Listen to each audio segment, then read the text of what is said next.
Let me explain the logic of emission trading. It provides a safety valve. That is, if you are a firm and you have a limit on your emissions and you're right up against the limit and it's tremendously expensive to find some way of reducing your emissions, you have the option of paying somebody else to reduce his emissions, and that goes towards your excess emissions. So it gives you the safety valve that if you can reduce somebody else's emissions more cheaply than your own, all that matters in this context is the total emissions.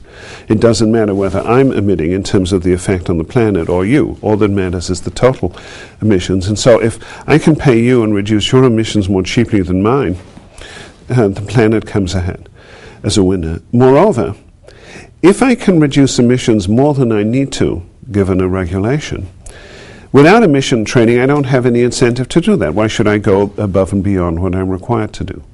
With emission trading, I can make a buck by selling emission reductions that I don't need in terms of my own regulatory situation, but that somebody else could use.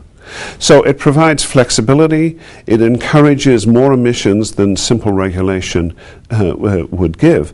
And I think in principle it's a good idea. That said, with any scheme, the details matter, and there are different ways of designing it.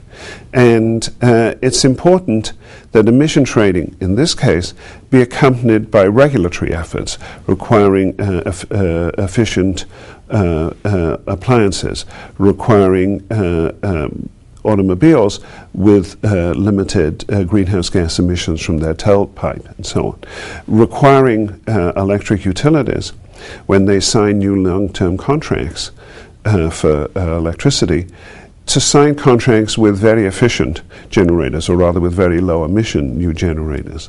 And so what I see as wanting is a mix of regulatory policies, but beyond that, as a sort of umbrella, you want an emission trading system, because you want it to be the case that if somebody somewhere in California, maybe somebody not regulated, has a bright idea and sees a way to reduce emissions, he should get a buck. He should be able to make some money reducing those emissions to give him the incentive to do it.